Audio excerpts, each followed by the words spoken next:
Welcome to the SBR NHL Double Play of the Day video for Thursday, February the 27th. I'm Ian Cameron with Adam Booth, ready to take you toward the Thursday NHL slate with our top play selections on the ice in NHL action. The trade deadline has come and gone.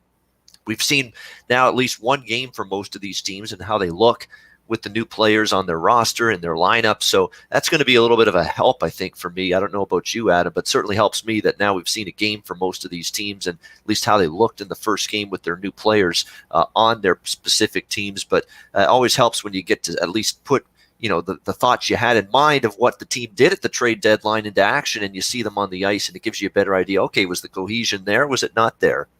And you can kind of use that as a springboard moving forward. A reminder before we get into our plays, check out sbrodds.com daily for the best odds service on the web. Make sure that and you get your best line and price with every wager, checking out sbrodds.com. And also all the great NHL written content, including Adam, who contributes daily written articles at sportsbookreview.com, the NHL section. And the NHL articles, you can find those by checking out sbrvideo.com/NHL. All right, let's get to our plays. Adam, you're up here with the St. Louis Blues hosting the New York Islanders. St. Louis minus 165, home favorites, total 5.5, shaded to the under here, minus 120. Good news for the Islanders is Jean-Gabriel Pageau scored in his Islanders debut. The bad news is they did not win the game against the New York Rangers, the red-hot New York Rangers, and I'll get to them in a moment. They lost 4-3 to New York earlier this week. Now you take on a St. Louis team that got involved in this wild and woolly and insane track meet with the Chicago Blackhawks the other night. Crazy hockey game that was with the Blues and the Blackhawks. We'll see if the Blues are able to tighten things up a little bit. You would think they're going to want to tonight in this game. Adam thinks they get the job done. He's liking the Blues on the money line. Adam, tell us why you're on the Blues tonight. Yeah, so I have them at 66% to win, which is valued down to minus 200-ish. And that creates significant edge on the market line, which I guess based on the eye test, you'd say, the Islanders are, in a playoff race, and they've been generally pretty good again this year. Not quite as stellar as last year, and that's led into, I talked a little bit about them, I think, on Tuesday, or maybe it was last week. They just haven't been quite as sharp defensively, and some of that has to do with injuries and their goalies not being quite as up to par as last season. And I just look at them as a miniature version of the Blues in a lot of ways. Just in all areas of the ice. I think the type of play that they want is very similar. It's sort of counterattack, opportunistic, very sound defensively, where they're comfortable in their own zone. And they've both got goalies that 2 seasons ago you would have said, who the hell are these guys, kind of thing. They're not going to carry anybody to a cup or to a first round sweep or anything. And so in that way, I do see a lot of similarities. And if in the opening match this season, second week of the season, I was on the Blues at Long Island, and they lost 3-2. It was a 2-0 lead for the Blues with 5 minutes to go, and they blew it and then lost it in overtime. And that sort of spurred on a run of form of inconsistent play from St. Louis, where they did give up leads. They lost to teams like Montreal a couple times. And but we're coming against a different Blues team, both right now and also it being February and not October. We saw the difference in St. Louis played last year between those 2 months, early on the season, late in the season. And while St. Louis got into an absolute shootout with the Hawks the other day, they were 2 goals down and entering the third, and they were down by, I think, 5-4, 10 minutes left or something like that. And they pull it out against a very different type of team than the Islanders. But before that, the St. Louis had limited the opponent to 2 goals over 4 games, absolutely shutting down all of the opponents. I mean, it was Arizona, I think Minnesota, Dallas, and who else? Oh, and Jersey. They shut them out as well. And before that, a 2-1 loss to Nashville. But this is a Blues team that has just turned up their defensive play significantly. And if the Islanders are struggling to score, that's where I think we actually might find a little bit of an offensive edge to the Blues. Now, we know Bouwmeester's out, but he's been out since, before the Nashville games. And it hasn't really affected them too much here. So I would say the health status, if you look at the Islanders side of things, Green, who they just picked up, is out. Pellick's been out. These are not all-star defensemen, but they're definitely going to play 18, 20 minutes a night. And the St. Louis Blues on the offensive end are just missing Tarasenko, who they've been without since October. So I just see the edge in every sort of area of the ice. It's a fine scheduling spot, other than the Islanders maybe being a more desperate team than St. Louis. But you could say that about every single team the Blues have put together wins against over the last 5. So hopefully they are able to show their, prowess in those areas of the ice.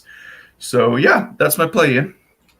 All right, St. Louis Blues -164, and sometimes you got to lay a little juice for a positive expectation. Yeah, it's one of the shorter lines that I've taken, even as the play of the day this year. But again, it's about the contrast between my percentage and the market line. So. Yep. Anyway, let's hear about yours. And that's what it's all about. It doesn't matter if it's -164 or even money. If there's a pricing issue where it's off, your number is off from where the betting markets and the odds makers have it. There's your wager. There's your edge. You're trying to bet good numbers and good prices. And if -164 is a good price and it's off based on what you have it, that's why you're on it. Absolutely. Yeah. Makes perfect sense. St. Louis -164 for Adam. Yes, I am on the New York Rangers, Montreal Canadiens. Montreal -135, home favorites, total 6.5, shaded to the under. And this is just simply riding a red-hot Rangers team that is playing their best hockey. And most importantly, it's their most complete hockey of the season. Like, they're playing good in all 3 zones. They're getting goaltending. They got it from Shesterkin before the car accident, which has left him out of action for the short term. And now they're getting it from Georgiev, who was outstanding, I thought, in his start the other night against the New York Islanders. The offense has been just ridiculously good. The power play's red hot. Artemi Panarin can't possibly he's living up to the nickname, the Bread Man. He's got 14 points in his last 10 games. He's on a 10-game point streak, and he has 14 points in those 10 games. It's absolutely red hot, got the hot stick going for the New York Rangers. And Mika Zibanejad's not that far behind him. Zibanejad's been awesome. He's scored now, I believe, in 5 straight games for the New York Rangers. He's got 7 goals, 7 assists in his last 8 games. I mean, these 2 guys are just rolling right now for the New York Rangers. And I feel, and the way they came out, of course, they took the lead. Islanders did come back to force overtime. But the way the Rangers started that game, on the front foot, a team that was really taking it to the Islanders, I wanted to see if that team had that energy level, knowing, hey, we're only a few points out of the playoffs. We're right in the race again. We kept Chris Kreider at the trade deadline. We didn't trade anybody. The GM has given us basically a vote of confidence today. We think this team can still make the playoffs. And they came out and played like a team like, hey, our GM has confidence in us. Let's go show them we can make the playoffs. And they started the game phenomenally the other night against the New York Islanders and getting that win. And they are a red-hot hockey team right now. There's no other way around it. And they have been road warriors. I think that is lost in the conversation. Not only are they 8-1 their last 9 games, they've won 8 straight road games coming into tonight, the New York Rangers. They have been phenomenal away from Madison Square Garden. The road has been their friend. In fact, both of these teams have been better teams on the road than at home. None more so than the Montreal Canadiens. I mean, their record is pitiful at the Bell Center.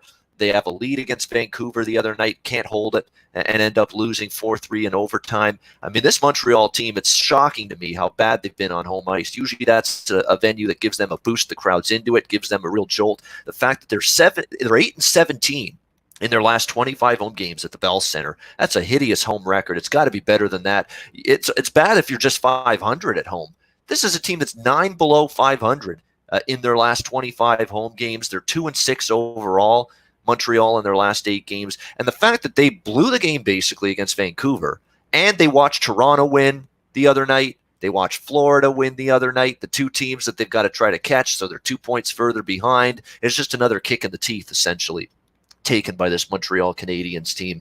It's time to stop talking about faint playoff hopes this, faint playoff hopes that. It's over, ladies and gentlemen, as they said when Vince Carter had that magical slam dunk many years, almost 20 years ago. It's over for the Montreal Canadiens, and they have no business, to me, in my mind, being priced as chalk here, as home favorites, with them struggling, with them not winning at all on home ice consistently.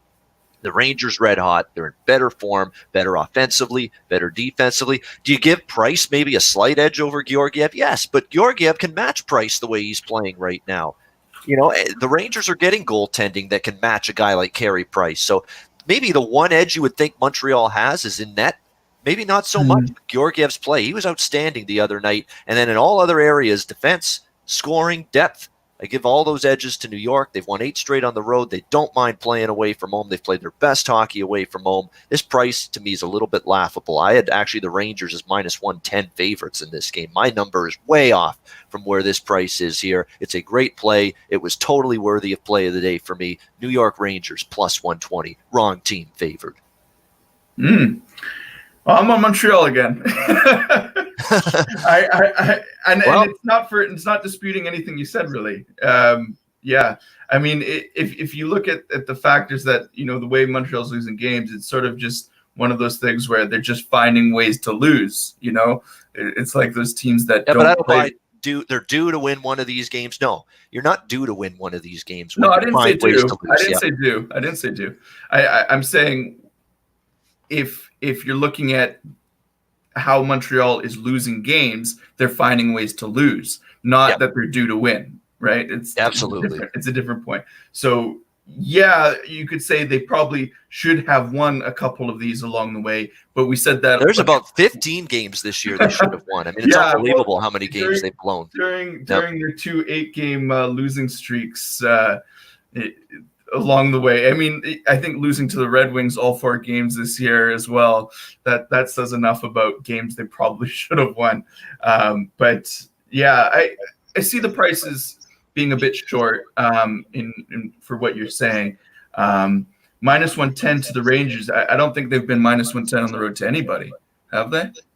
Yeah, not often, but I think the way it's going with Montreal, I would have had the Rangers favorite personally. I honestly thought it should have been even money. Not the Rangers minus 130 or 4, no way. But I'm talking about even money. Should have at least been even money in this game. Yes. To me, them being an underdog can't happen, in my opinion. They're on the road. They've been great on the road. Montreal's been awful at home. And in terms of confidence, who's going to bring more chutzpah, more energy to the ice tonight? Rangers are right there now, right there. They could smell the playoffs. They're so close to it. Montreal's fallen out of it. Did they pass the Panthers then? No, they didn't. Montreal. No, they didn't. But they're way ahead of Montreal. They're still only, I think, 3 or 4 points out right now. The New York Rangers, and all the talk in the dressing room is we think we can make it. And we think we're playing the kind of hockey that can put us in a position to stay in the hunt and maybe surpass one of these teams ahead of them. And absolutely they can. Yeah, so Montreal, just based on because the Rangers have 3 games in hand and are 5 points ahead of them. So 3 games in hand on Montreal. That's amazing how good the Metro's been this year. I mean, look at that. Yeah, you have this dumpster fire at the bottom of the Atlantic Division with Ottawa and Detroit and Buffalo. Even Buffalo's going to fall back, I think, into that group again. Just to put in perspective, for 7th place in the Metro at 70 points is the Rangers. That puts them at 4th in the Atlantic. That puts them at 4th in the Central, and that puts them in 4th in the Pacific. Exactly. That puts them only barely behind. So 7th place Rangers in the Metro are barely behind 3rd place Toronto in the Atlantic and ahead of 4th place Florida. Yeah, no, so that tells you how weak and there's a disparity this year with the Atlantic and the Atlantic's got great teams, Boston and Tampa Bay, but that's it. That's where the great team discussion ends. That's where the discussion ends in the Atlantic Division with great teams. Metro Division, I'd say Washington's a great team. I'd say Pittsburgh's a great team. I think the way Carolina and Philly and the Islanders are going, maybe not great, but they're closer to great than Toronto and Florida are in the Atlantic Division. Yeah. Okay. Well, I was just going to say Columbus is ahead of the Canes. I was going to say that's surprising. They've also Canes have 3 games in hand on them, so you expect them to tie that up sooner. But again, Carolina kind of played pretty well against Dallas. They still lose 4-1 the other night. Yep. So it's going to be interesting. Both sides of the conferences, very very close races. Every game's going to matter every night. So. Absolutely. It's going to be good. It's going to be a great playoff race. There's so many divisions. The Metro division, the Pacific division is wild. That division is going to go down to the wire. The Central, where you got St. Louis, Dallas, and Colorado, I think that's going to be a 3-horse race for the rest of the season. So if you're not a hockey fan, I don't know what you're doing. I mean, these divisional, it's an exciting sport. It's a thrilling sport. And these divisional races, there's a bunch of them that are tightly contested. Oh, it'll come down to the 81st, 82nd game. Yeah. Yeah. It'll be great coming down right to the end of the regular season. All right, good stuff, Adam. Great show again. St. Louis -164 for Adam, and I'm on the New York Rangers +120 for our plays of the day. I'm back in profit, baby. Let's keep it going. We're back in the plus units, thankfully. Good stuff. Now let's try to keep it going up now that we've gotten back to the Mendoza line. So let's see if we can keep it going here.